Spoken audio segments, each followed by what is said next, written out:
So the topic that we are going to discuss today is called Metaheuristics. We will, well, we are actually not going to really discuss in depth about it. We just touch the surface. So the title that I'm using for today's lecture is Introduction to Metaheuristics. And it will cover several points. So I will start the discussion from review a little bit about the topic of optimization modeling. So how do you models a problem as an optimization problems? It's basically what we are already discussing about through the several topics, several weeks in our class, but somehow I need to review it again a little bit because there we can see how does an optimization methods take place on as a solution for those optimization models, and then where metaheuristics are take place among those optimization methods.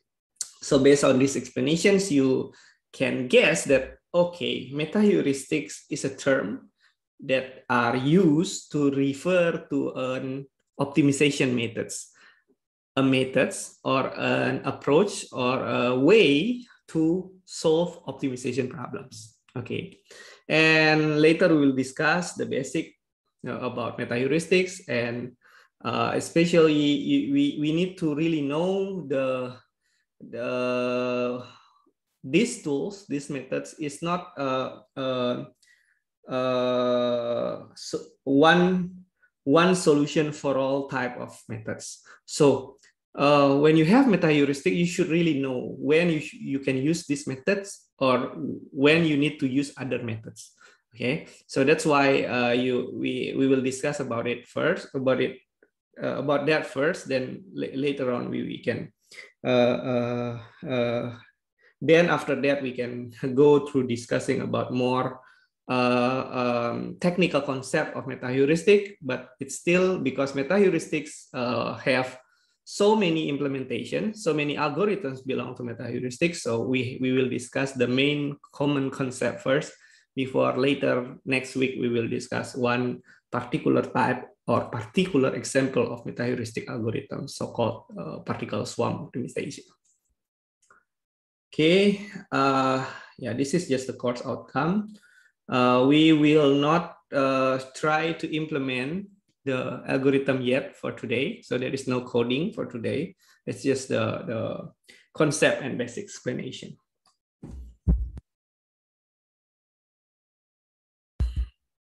Okay, when we talk about optimization models, here I try to bring one slide that optimization models is usually used for decision in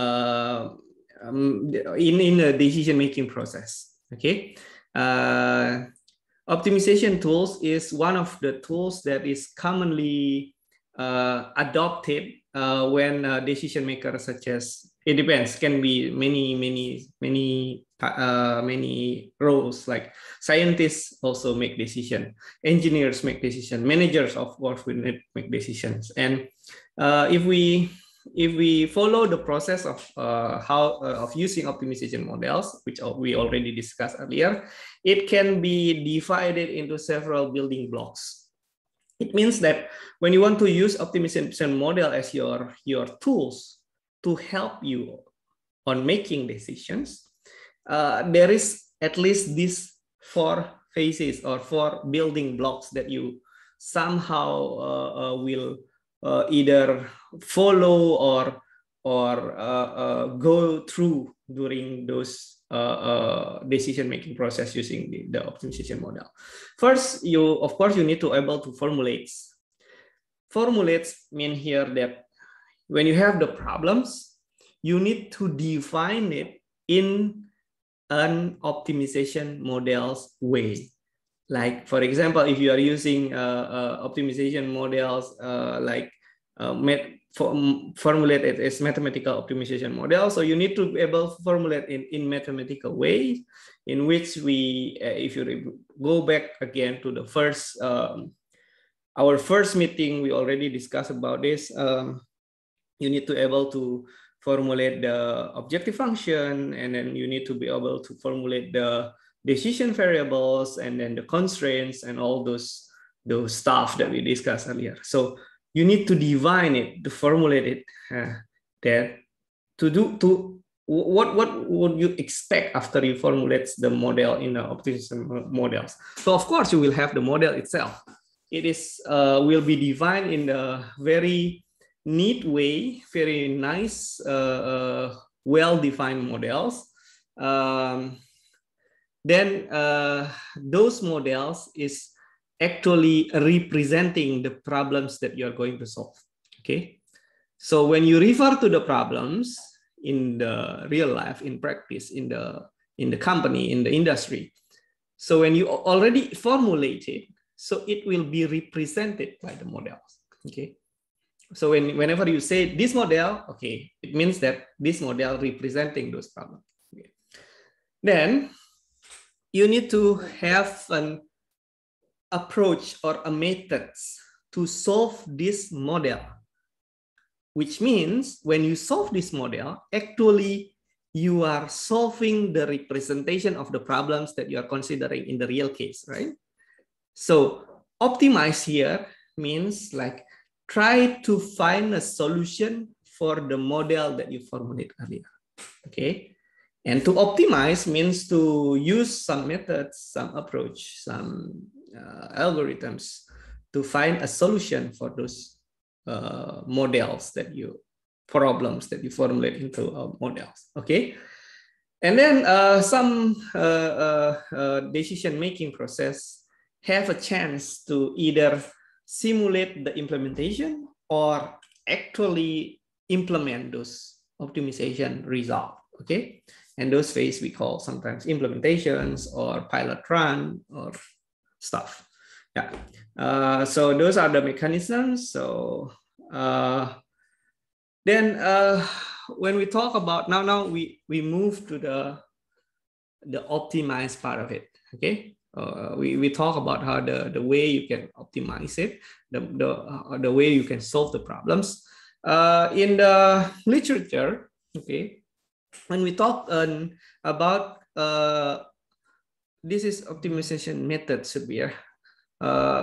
This is optimization models. Okay, when we talk about classical optimization models, in which more revert to the mathematical optimization models, there is several categories. Okay, here is the category of mathematical optimization models that defined in the book that I refer for developing this slide. Okay, this book actually very useful when you start learning about metaheuristics. Written by Professor Talbi El-Ghazali. I think he teach in French, I guess. I don't have chance to meet directly, but I follow several conference and follows his presentation. I think he's one of the leading researchers on these topics on metaheuristics. And his books discuss about this, and this is how do you classified mathematical models. Mathematical models that is continuous in terms of the decision variables, integer, and then mix. Okay, and then optimization models that belong to combinatorial optimization and all the stuff. Basically, this the categorization or classifications is just an info so that you, when you talk about your models, you can refer to this model belongs to what category. Okay, why you need to do, you need to know that.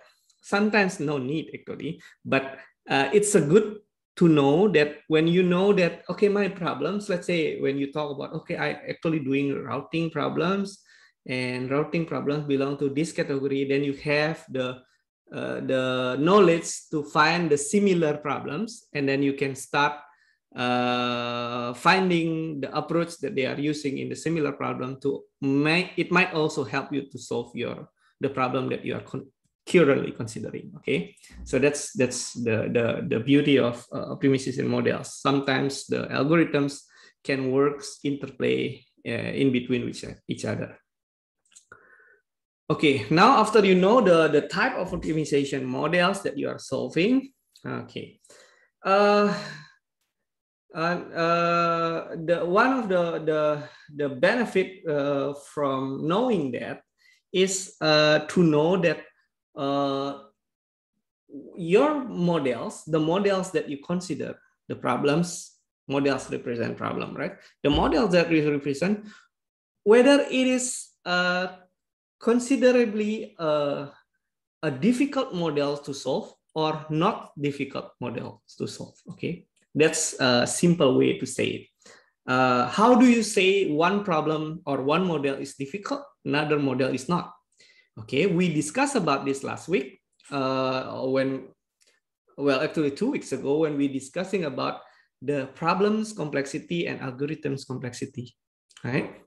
If you want to see the explanation in more detail, just go back to the slides that I give about that, that I explain about that, or you can go to the recording video on YouTube about the problem complexity and algorithms complexity.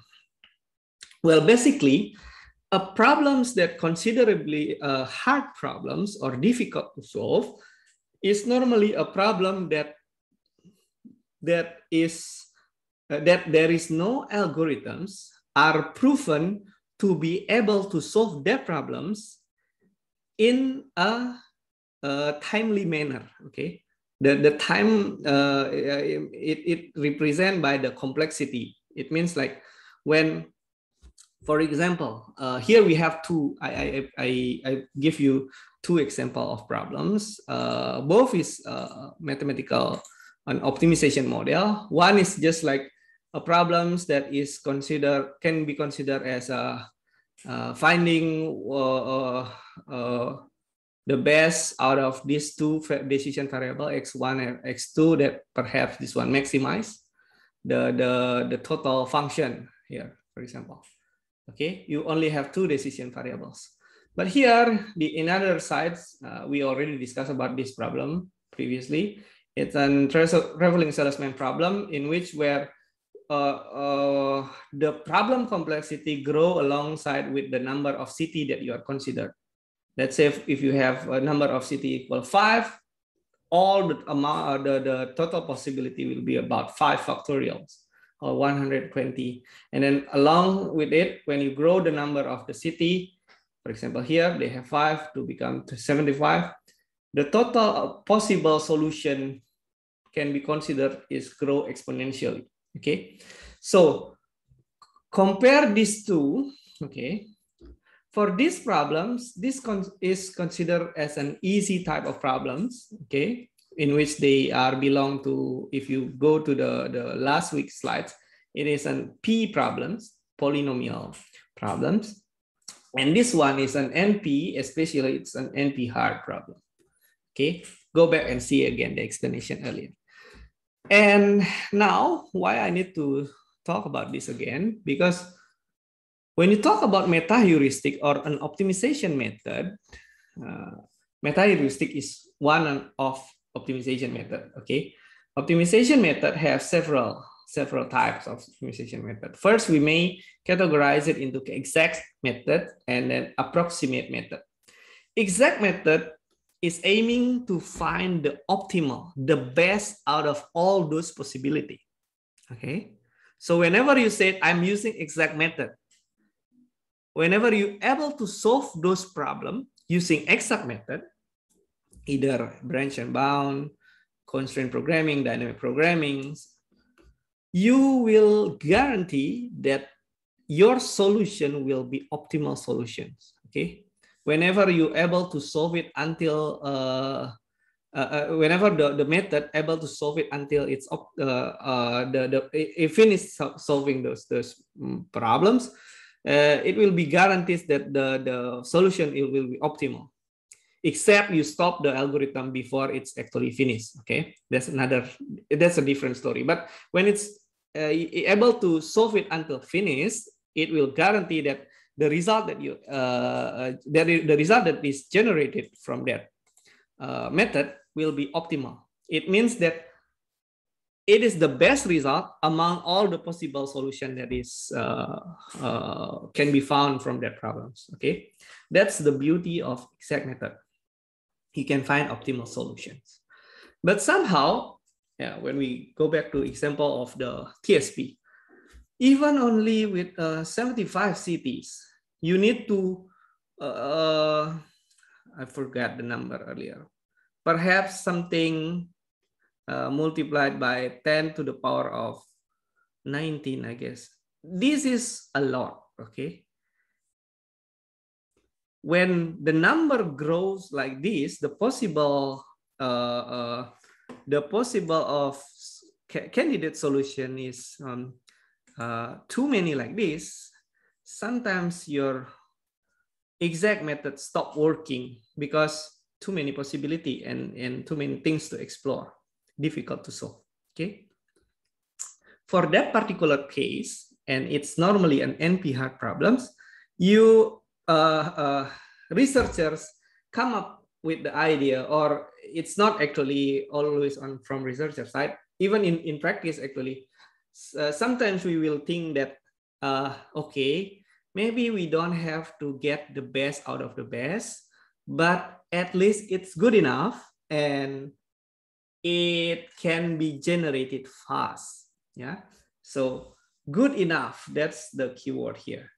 Good enough means they just approximately near optimal solution, it's fine. So they call this one approximate solutions. We have two types of approximation algorithms. No, not like this actually. Yeah, I think this one is belong to the same one. Okay, let's say approximation algorithms is commonly referred as heuristic algorithms. And heuristic, we have two types of heuristics. The classical heuristics, that is problem specific, mean every problems will have their own approach, own heuristic approach, like the one that we discussed last week. For example, the maximum coverage locations, we have we define our heuristic algorithms, problem-specific heuristic algorithms called the greedy adding algorithms. Yeah, that one is problem-specific. But later on, along with the increase of computing power, and then along with the increase of computing power, several researchers come up with the idea that perhaps we can make result that is better than this, better than problem-specific. It is more close to the exact solution result, but with the trade-off of perhaps the computational time will be higher. So these algorithms is called meta-heuristic algorithms. Okay, so it is a type of a heuristic algorithms, but with a promise that it can have a better result compared to this, but with the trade-off that perhaps it might take longer time. Okay, and how they did that? How meta-heuristic can have better result compared to problem-specific? Even though we have several meta-heuristic available, later I will display you the graph, display you throw you some information about several meta-heuristic algorithms, but all of the meta-heuristics are introduced up until now. Most of them have the similar mechanism in which all of the meta-heuristic mostly will have the same characteristic of meta-heuristic will allow to explore worse solution. Okay, so that may not be available, that may not be feasible or not be implemented in the problem-specific heuristic. Okay, that's the main difference. Meta-heuristic allow to explore worst solutions, expecting that exploring worst solution or even sometimes invisible solution will let the searching able to search for a better result and then more close to the result that is generated by the exact solution. Okay, so that's the main ideas of meta-heuristics, which make it different compared to the problem-specific heuristic. Okay. Okay, then now we talk about meta-heuristic. We have several types of meta-heuristic. There is single solution based, there is population based. What are those? Later you will see it when we discuss the algorithms one by one. Okay. Okay, next. Now we talk about more detail about meta-heuristics, more specific on meta-heuristics. So here, basically, it will repeat several explanation that I mentioned earlier. For example, meta-heuristics, it is belong to here approximation algorithms, so it will be different with the exact solution. Meta-heuristics normally used to solve large size problems. Why? Because yeah, it is robust, and the computing time for meta-heuristic algorithms can be configured along with the problem sets that we are using. Okay, so it makes the result of the meta-heuristics is can be generated in a reasonable amount of time. For example, if you use exact solution, the one that you studied earlier, perhaps using mathematical programming, that mathematical programming is calling a solver, that solver will implement exact solutions, like exact approach, like branch and bound and branch and price. Let's say you are going to use those approaches to solve VRP problem. VRP with, let's say, 100 customer nodes location. Okay. When you're solving those VRP problems with 100 nodes using mathematical programming, maybe your when you run those AMPL, for example, or if you use other software, when you run it, you already have the model, you plot the data, the result maybe come out so long, and sometimes even after you wait 1 day or 2 days, it still doesn't stop running the algorithm. And sometimes if your computer not really good, it's sometimes out of memory and then suddenly stop running and you get nothing out of it. Yeah, why? Because the problem size of 100 maybe looks simple in terms of, from human perspective, like 100 CT is not that much. But when you consider the amount of possible routes, amount of candidate routes that is possible out of those 100 customer combinations, it is so many. Okay, even your exact algorithm, your computer, sometimes some computer give up on solving those problems. So you need an approximation algorithms in which it is normally belong to meta-heuristics, or the one that we discussed earlier, like problem-specific heuristics.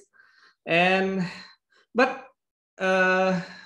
even though it can give you a good results, the meta-heuristic can give you good result in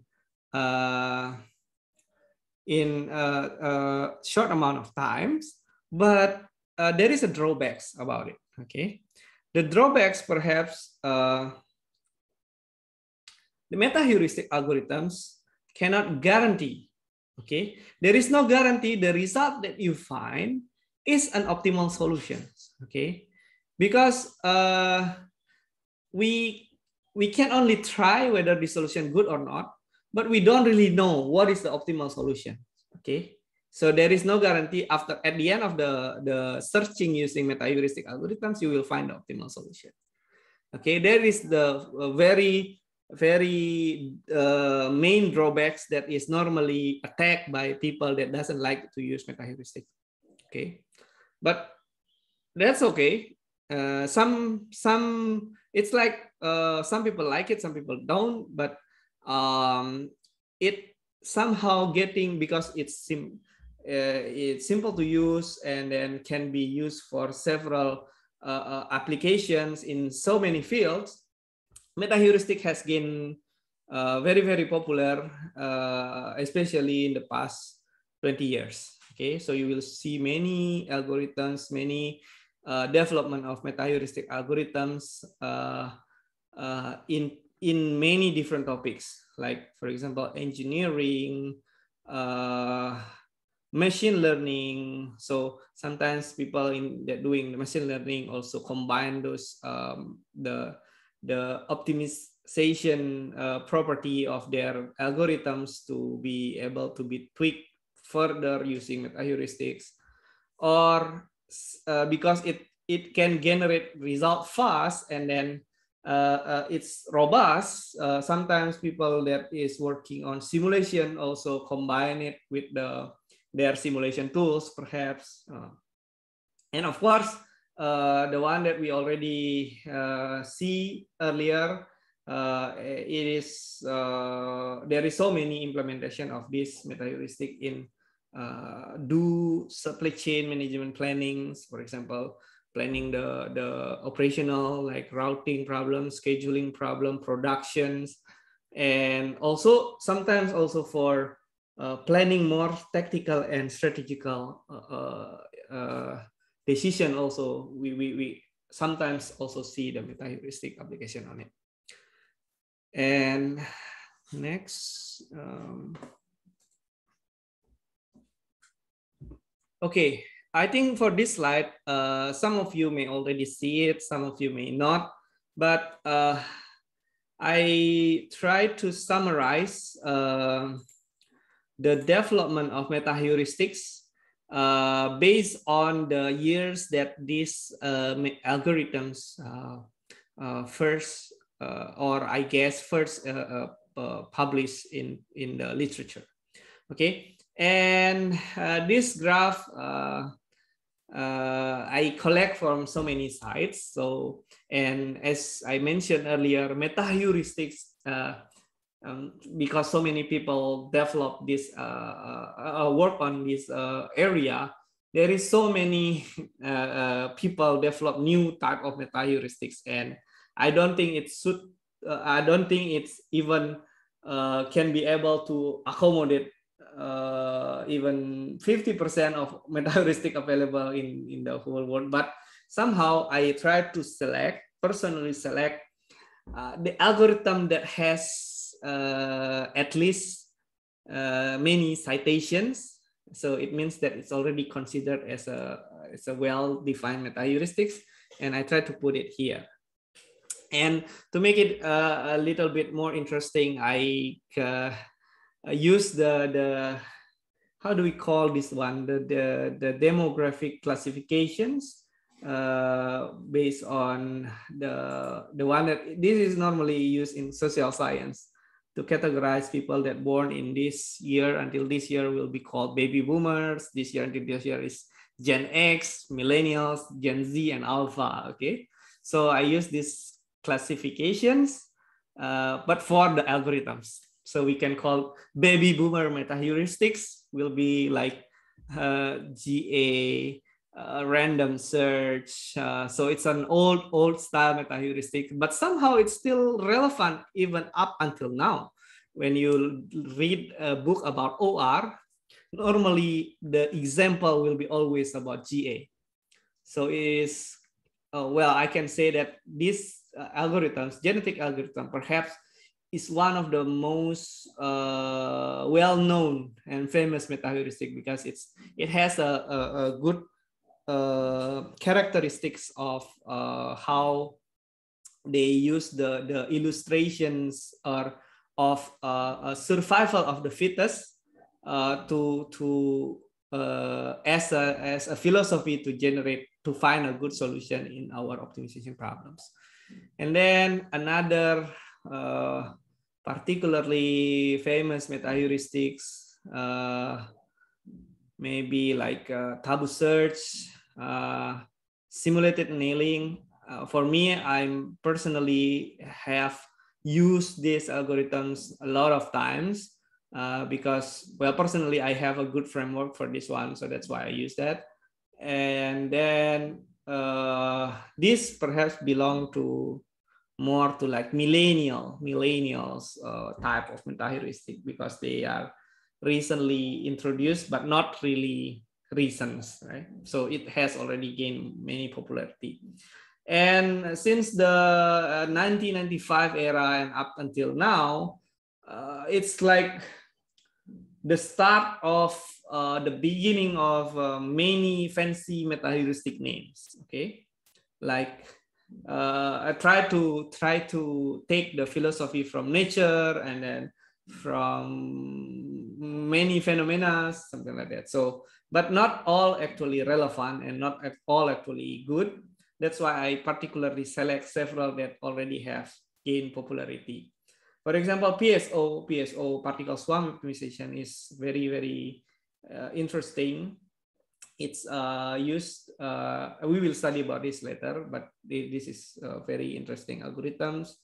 And we have N colony. And for the VRP type of problems, now many people using ALNS or VNS, variable neighborhood search. And now we also see often about artificial B colony. But basically, those are all the naming of and algorithms that belong to metaheuristic algorithms. And for the categorization, previously we have two categories, right? Population-based and then single solution-based. It means that for a single solution-based, actually you will start from a single solution, from one particular solution, and you try to improve from that solution to another solution, okay? And for population-based, you will use so many candidate solutions, okay, and then you try to combine one with another, okay, and then you find you will create more solution here. That is population based. For single solution, you will try to improve this and then you move to new solution, find a new solution, something like that.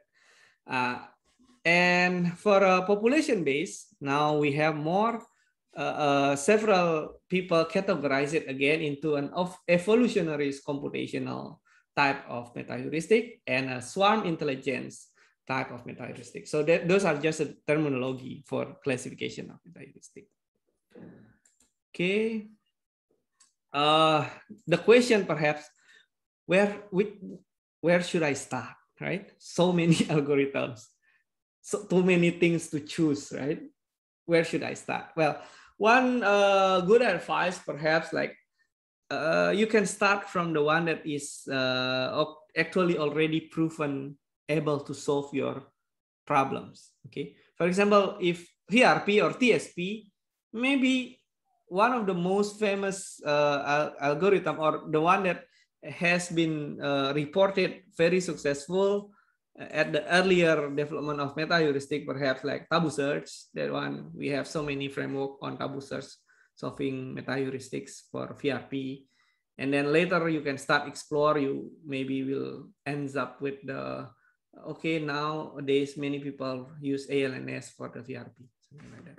Or even if you feeling fancy, you can try another that is even just published or newly developed. That's also fine. But perhaps if you want to be safe and then easier to implement, use the one that already proven yet. They already proven able to solve the problems. Okay, now you already know about several types of metaheuristics. Then we can discuss when you can use or when you should use, when you better not use metaheuristic. Okay, first of all, of course, you need to able to identify first the complexity of your problems. Okay, the complexity will represent whether your problem is hard to solve or difficult to solve or not. Okay, the indication will be based on the whether it's NP complete or NP hard. Okay, especially when so many people already work on the similar problem with what you have. People already have the category of those problems. So it is easier when people say that, okay, this problem belong to variant of this, and this one is an NP hard problems, and they will already solve it, already prove it earlier. So you don't really have to reprove it again. So it is easier when you already have this type of problems, then you can directly think that perhaps metaheuristic will be better used there. But somehow when you already know that actually this problem is not NP hard, it's polynomial. We already even have algorithms that is proven to be able to solve this in reasonable amount of time. For example, sorting problem. Okay, when you want to sort a number, for example, okay, you are given the sequence of number 3 to 1, 5, 4. Sort this one into a list of the same number with the number of the small number in the front, and then put it the large in the back. So basically sort this sequence. Right? There is a lot of algorithms, right, to do that. And for example, a bubble sort, compare this one to, and then which one is bigger, you swap it, and then do those iterations several times, you will get the sequence number at the end of the iteration. Those problems, of course, you will not solve it using metaheuristic algorithms. First, of course, because it's not optimization problems. Second, there is an algorithms that is proven to be able to solve it in a very reasonable amount of time. Okay, let's say, okay, maybe you can give us more example that is optimization algorithms. Okay, let's say you have a graph, okay, for example, like this. Okay, you want to move from point A to point B. You want to find the shortest path, shortest sequence to move from point A to B. It is an optimization problems, but somehow these algorithms to this solve problem is not NP hard problem. There is algorithm to solve this one. It is called a shortest path algorithm, and one example of it perhaps like Dijkstra or A star. Okay, when you read again these algorithms, it is actually able to solve it even until optimality, and the solving time is very fast. Okay, so for that particular problem, don't use metaheuristics. It will not suitable, right? Okay, so there are the things that we discuss here when we use metaheuristics.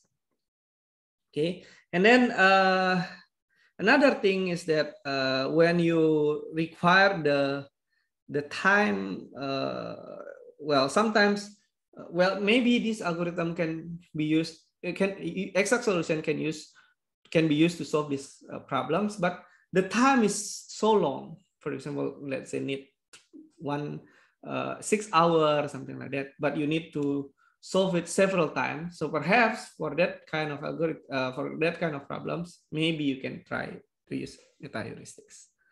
Okay, because yeah, first when you already know this concept, then you will know that it is unwise to use metaheuristics when you know that there is an efficient exact algorithm for solving those particular problems. Okay, so be careful.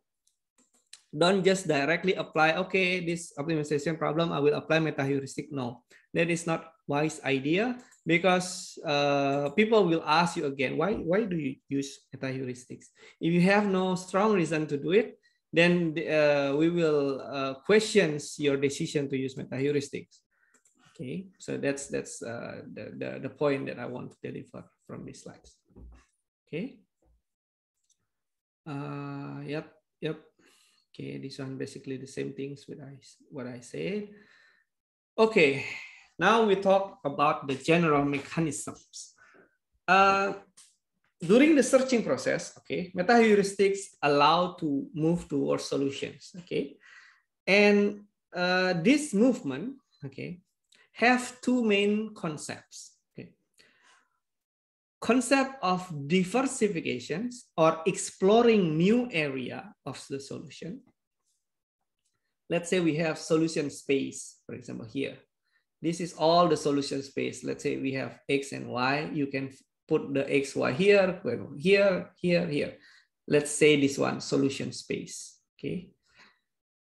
And then we know that the optimal solution is here, let's say, for this particular problem. All inside this boundary is this one, okay? And the movement, let's say you guess first here, okay, maybe here is the solution that I want to find. And then for metaheuristic actually helping us to try whether move to another solution here. That's what we call movement, or creating a new solution, or here, go anywhere along the solution space, or even outside the solution space. But all this movement, okay, can be categorized into two types of movement, whether it move to do diversification or move to do intensification. Diversification means you are going to explore more area. Go here, go here, go here, for example, like that. Meanwhile, intensification means that, okay, when you know, okay, I'm already here, and then I think that my best solution will be nearby. So I will not move too far. I will just try to explore the nearby area. So it is called intensification movement. Okay. So if you read this one again, so diversification, create or explore the search space in a global scale. It means like try to find the area, explore the area as much as possible, because it is normally done in the earlier iteration because we don't really know where the best solution lies. But after we have the indication, okay, the solution, the best solution may be around this area, then this intensification approach will give benefit move, and then that makes the metaheuristic algorithm able to get close to the optimal solution, because they only find the nearby area where we already have the indication that, okay, here may be the area, something like that. Okay, but when implementation, which one is more important? Both are important. So that's why a good balance between these two approaches in the metaheuristic algorithms that you design will help you to identify quickly the high quality solutions, and you will not waste too much time searching, because some problems might have large solution space, so you cannot waste so much time to search all the solution space. That's why you need a good balance between these two approaches in your metaheuristic algorithms. Okay, so yeah, this one the same way with what I already explained. Basically, these two approaches, two strategy is act like two forces that has trade-off with each other. And it is essential to know that all metaheuristics should have the mechanism to escape from local optimal, or try the worst solution that is available in the solution space. And then, okay, those are the general concept. Now we are going to discuss a little bit more specific. Basically, there is several components, okay, that you need to define, or you need to understand, so that you can implement metaheuristic algorithm in your problems. Okay, first things is the solution representation. Okay, Previously we talked about solution, and then what is actually solution? Okay, when you model your problem as an optimization problems, the solution of optimization problem is the decision variable actually, right? So the decision variables for your optimization problems is actually the solution for that particular problem, right? Now the problem is whether this solution, and now what you are going to do is to find the best solution, right? To find a decision variable that give you the best objective value, right? Objective function value. So in that case, it means that solution here representing the decision variables that are going to be made for your optimization problems. And in optimization problem, actually we already define, right? Whether it's an integer, whether it's a continuous decision variable, or it's a binary, something like that. But for meta-heuristic, you can follow those approaches, okay? For example, okay, my decision variable is a binary, like what you have for P median, P center, right? You want to find which facility going to be open, 0 or 1, binary, okay? But for some problems, for example, for VRP, the representation in the models actually a binary, right? Whether this arc is visited or not, this arc is visited or not. Those are the way you implement in mathematical problems. But it will be more efficient if you design it as a combinatorial or permutation representation instead of 1010 like for the VRP in the mathematical models. Okay, so this also called the solution representation. So basically, what is solution representations? Solution representation is the way you how to say, the way you consider, or the way you represent that, the way you represent your decision variable for the problems that you are going to solve.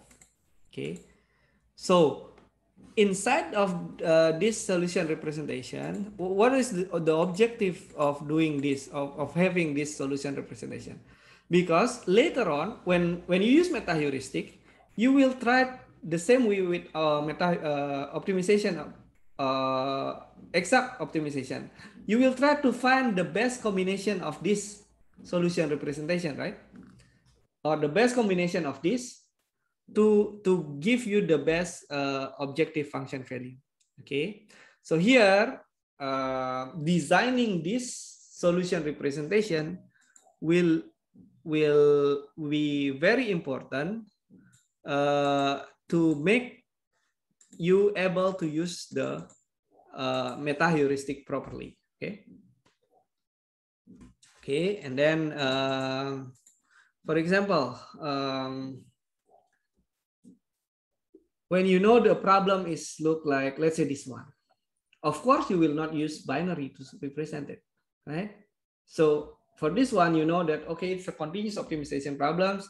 For the first one, X, second one, Y, third one, Z. Okay, so X, Y, Z. You can use the array representation like this, that the first one will be represent the X variable, the second one represent the Y variable, and the third one represent the Z variable, something like that.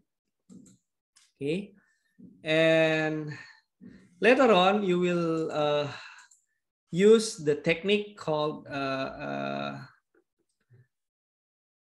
it's solution representation. We can call it also the encoding to represent your problems in some form. Okay, that is can be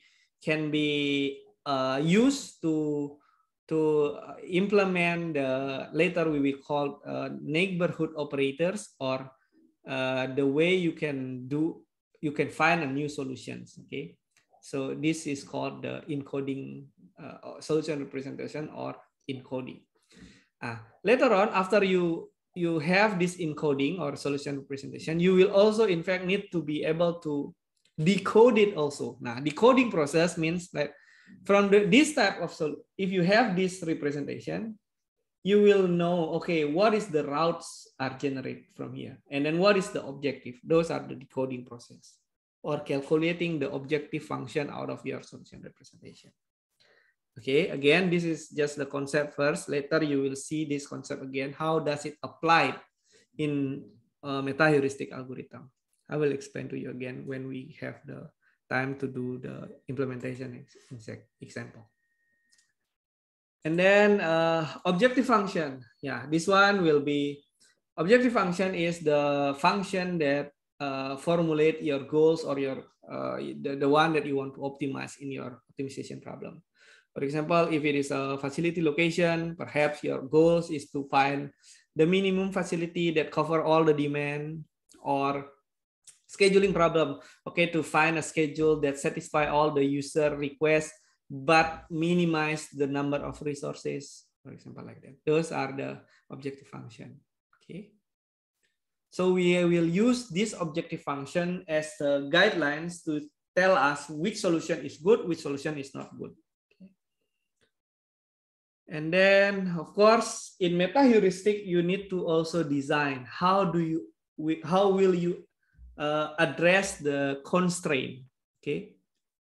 For example, for VRP, we have the constraint of that. Okay, the route for each vehicle should not be more than the vehicle capacity, right? For example, let's say 1, 2, 3, 4, 5. Okay, this is the route. So 1, 2, 3, 4, 5, for example, like that.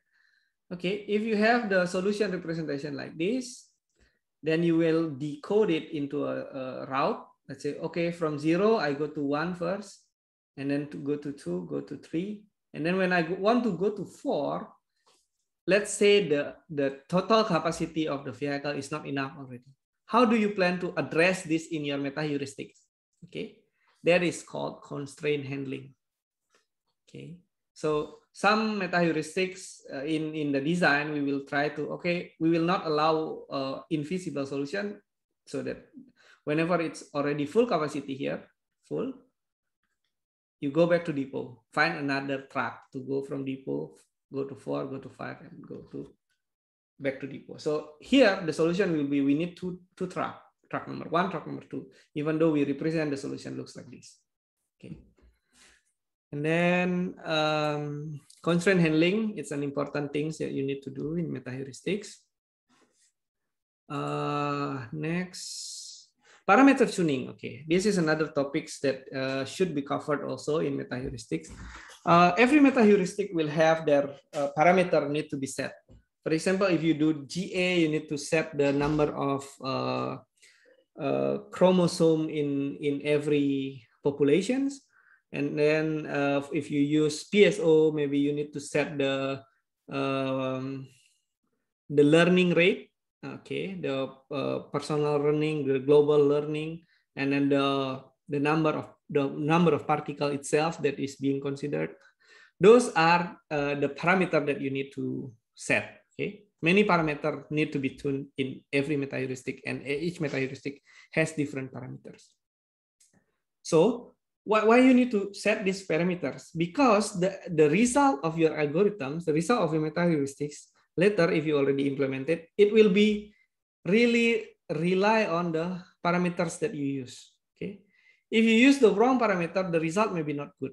Sometimes it's good, sometimes it's not, but it's not robust. Okay, that's another indication of you need to do parameter settings. And then later we will also learn about this, but normally there is guidelines to use. At least you can see the parameter used by the previous research. You can implement it first as an initial guessing for your parameters.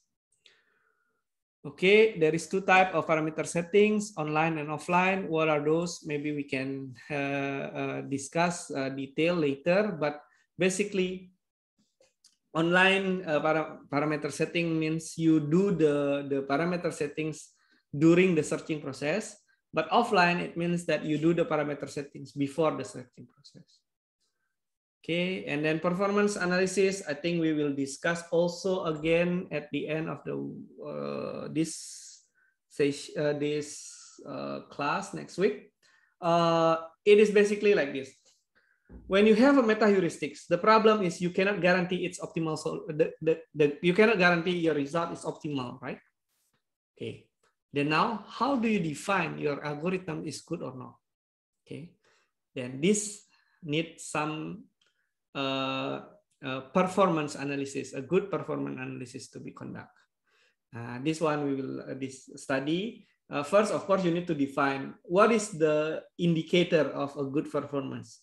Maybe the algorithms, the result, the quality of the result. And then another is computational times, or can also be because metaheuristics sometimes give a good result, sometimes not. So it means like when it is always give you a good result, the robustness of the algorithms, that also can be a parameter.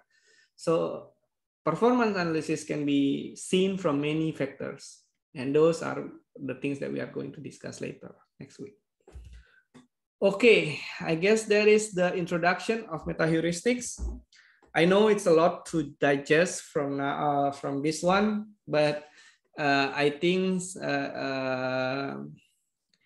it is always like that. If you learn something new, at first you will feel that